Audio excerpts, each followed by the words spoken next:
Тойымды етті пирогты әзірлеу үшін ұнға сары май, қопсытқыш және тұзды салып, крошка дайындап, үстінен бір жұмыртқа және сметананы салып, жоп-жұмсақ қамыр дайындаймыз. Қамырды екі бөлікке бөліп тындырып, өздеріңіз ұнатқан начинканы дайындап алсаңыздар болады. Ал мен ет, пияз, картоп және шпинат қосып жасадым. Қалауларыңызға қарай дәмдеуіштерді салып, сұйық май қосуды ұмытпаңыздар. Қамырларымызды домалақ етіп жайып, ортасына начинкасын салып, екінші қамырды да жайып, үстінен қойып, дәл осылай түйіп алдым. Пирогымыз одан әрі әдемі болсын деп, шанышқының көмегімен тағы да әзәндеп алдым. Енді бетін жұмыртқаның сарысына тойындырып, қызып тұрған пеште 180 градуста 30-40 минуттай қып-қызыл етіп пісіріп аламыз. Бұл етті пирог жұмсақ қана болып қоймай, әрі өте дәмді болады. Міндетті түрде дәл осы рецептпен әзірлеп көріңіздер. Алмаған лайктарыңызды аямай кетіңіздер.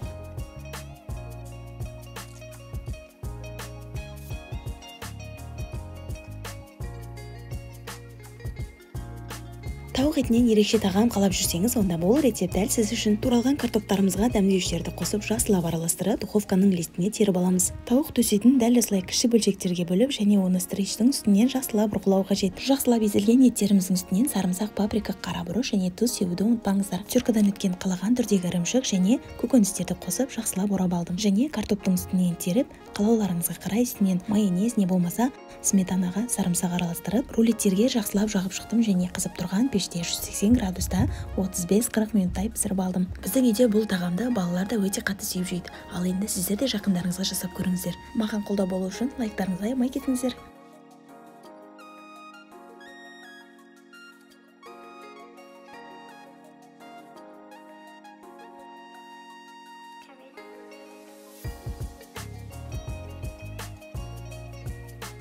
Ұшақ затпен балмұздақ дәмді печенье жасау үшін бөлмеде еріп тұрған сары майға қойылтылған сүт және ұнды салып, жоп-жұмсақ қамыр дайын болған соң, домалақ бөлшектерге бөліп шариктер жасап аламыз. Алдын ала қыздырылып алынған пеште бар болғаны 15 минутта дайын болатын бұл печеньелерді қалаған түрдегі шоколадпен сәндеп, міндетті түрде дәмін көріңіздер. Алмаған лайктарыңызды аямай кетіңіздер.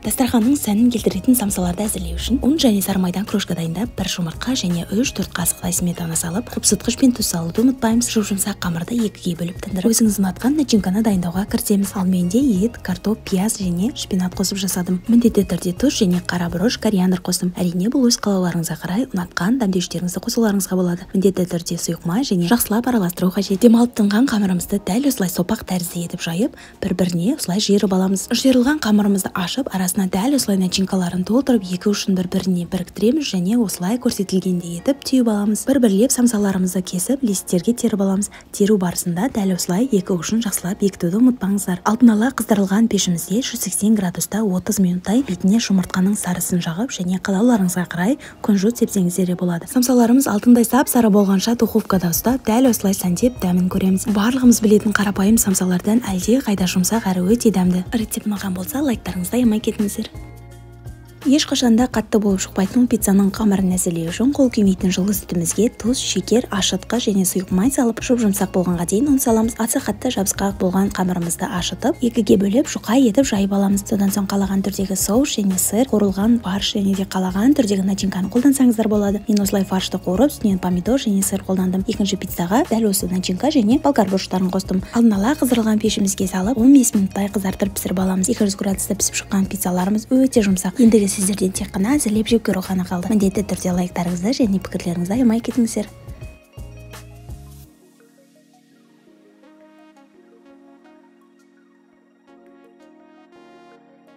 Ең бірінші дәмін көргенімде мені таң қалдырған салатты үй жағдайында жасап көруге кірістім. Тазартылған баклажандарды 4 бұрыштап турап, қытырлап тұратын баклажандар үшін кляр әзірлейміз. Ол үшін суға тұз, ұн салсаңыз жеткілікті. Енді баклажандарымызды клярға салып, бір-бірлеп қызып тұрған майда баяу отта қып-қызыл етіп қуырып аламыз. Алдын ала қайнатып және суытып алынған етімізді турап, ең дәмді соусты жасауға кірісеміз. 4-5 қасық аройд соусымызға лимон шырыны, біраз қасық тұз және сұйық май араластырып, үстінен рукола, салат жапырақтары және қайнатып алынған етімізді салып, жақсылап араластырып, дәл осылай тәрелкемізге жайғастырып, үстінен қуырып алынған қытырлақ баклажандарымызды салып, тағы да үстінен аройд соусын салып, дастарханға ұсынамыз. Ал енді бисмиллах деп дәмін көрейік.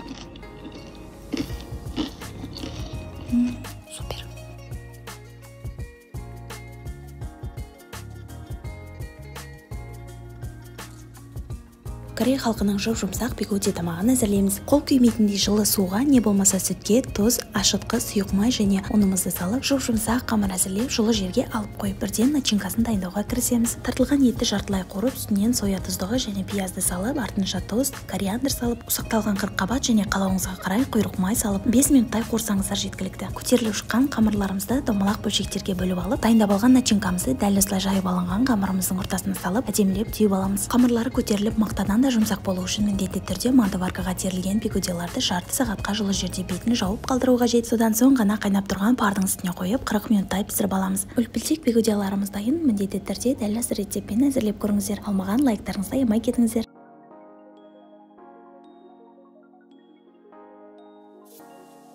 Ең жұмсақ котлеттерді әзірлеу үшін қалып қойған нандарды салқын суда жібітіп, артық суын алып тастаймыз. Котлеттер өз формасын өте жақсы ұстау үшін пиязды да дәл солай артық суын алып тастау қажет. Орташа майлы тартылған ет ерекше жұмсақтық беру үшін міндетті түрде майонез, дәміне қарай тұз, қара бұрыш, паприка, кориандр және де сарымсақ қосуды ұмытпаңыздар. Енді жақсылап араластырып форма беріп, жоғары отта екі жағын жай ғана қызартып алып, бірден фольгаға орап духовкаға жібереміз. Бұл рецепті жай ғана сақтап алмай, міндетті түрде әзірлеп көріңіздер. Котлеттер жай ғана жұмсақ қана емес, әрі өте дәмді.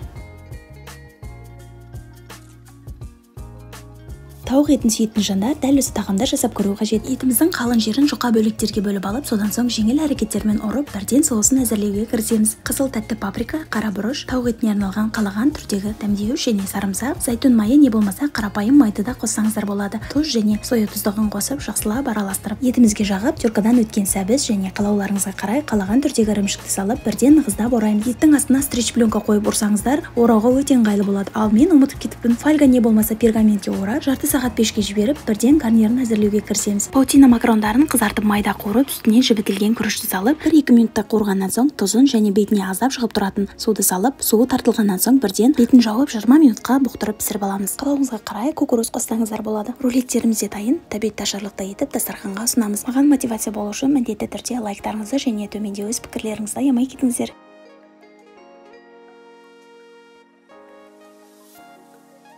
Ең дәмді етті салатты әзірлеу үшін лавр жапырағы, тұз, қара бұрыш қосып етімізді қайнатып аламыз. Қияр, пияз, сарымсақ, кориандр, қара бұрыш, тұз, шекер, сірке суын салып, бөлек ыдысқа ащы бұрыш және тәтті бұрышты салып, үстінен қызып тұрған майды құйып жақсылап араластырып, дайын салатымыздың үстінен құямыз. Салатымыз одан әрі дәмді болу үшін соя тұздығы және де қалаған түрдегі көкөністерді қоссаңыздар болады. Сонымен біздің етті салатымыз дайын, міндетті түрде әзірлеп көріңіздер. Алмаған лайктарыңызды аямай кетіңіздер.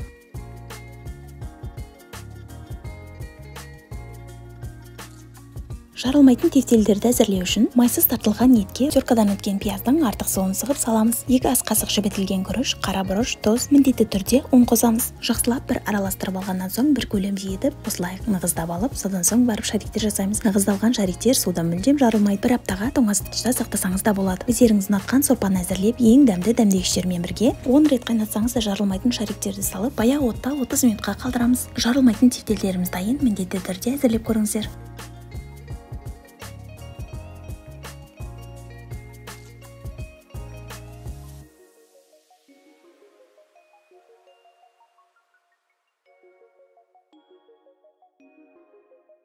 Мен үшін ең дәмді салатты әзірлеу үшін баклажанды тұзды суда 1 сағатқа қалдырып, содан соң суын сырғытып, қызып тұрған майда қыздартырып аламыз. Етті лавр жапырағы, қара бұрыш және тұзды суға салып, 1 сағат бұқтырып қайнатамыз. Салат жапырағы, помидор, қияр, болгар бұрыштары, етімізді турап, қуырып алған баклажанның майына сарымсақ және соя тұздығын құйып, үстінен көкөністер салып, барлығын араластырып, дәмін көрсеңіз болғаны. Бұл енді сіздің де сүйікті салатыңыз болары анық. Рецепт ұнаса, лайктарыңызды аямай кетіңіздер. Сол барлығымыз білетін танымал стрипсыларды әзірлеу үшін ұнға жұмыртқа, тұз, қара бұрыш, паприка және су қосып, барлығын жақсылап араластырамыз. Тауықтың төс етін дәл осылай ұзыншақ етіп турап, дайындап алған клярға салып, жақсылап араластырып, бөлек ыдысымызға тағы да ұн, тұз, паприка, міндетті түрде кукурузный крахмал. Жақсылап араластырып, клярдағы тауықтың төс етін алып, дәл осы кукурузный крахмал араласқан ұнымызға малып аламыз. Енді баяу отта қуырып алсақ болғаны. Сол барлығымыз білетін танымал стрипсылар дайын, міндетті түрде дәл осы рецептпен әзірлеп көріңіздер. Маған лайктарыңызды аямай кетіңіздер.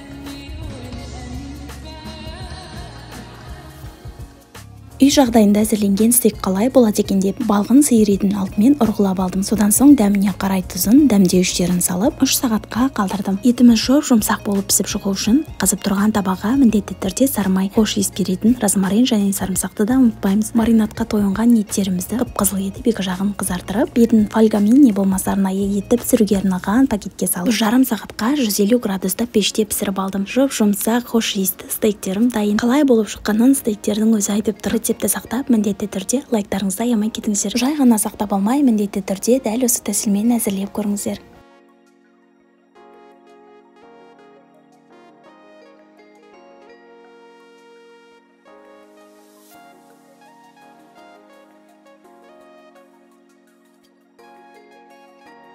Қуырдақтың картоптары езілмей әдемі болып шығу үшін алдын ала дәмдеуіштерін салып, сұйық май араластырып 180 градуста қызып тұрған пешімізде 30 минуттай қызартырып аламыз. Алдын ала қыздырылған майымызда етімізді 1 сағаттай өзінің сөлінде бұқтырып пісіреміз. Сол кезде жұмсақ болып шығатын болады. Қалауыңызға қарай кориандр, зире, сарымсақ араластырып, пиязын салып 10 минуттай тағы да қуырамыз. Содан соң пісіп шыққан картоптарымызды салып, болгар бұрышы қалауыңызға қарай әрине араластырып, өзінің майында жарты сағатқа бұқтырамыз. Сонымен біздің қуырдағымыз дайын. Міндетті түрде дәл осы тәсілмен әзірлеп көріңіздер. Пайдалы болған лайктарыңызды аямай кетіңіздер.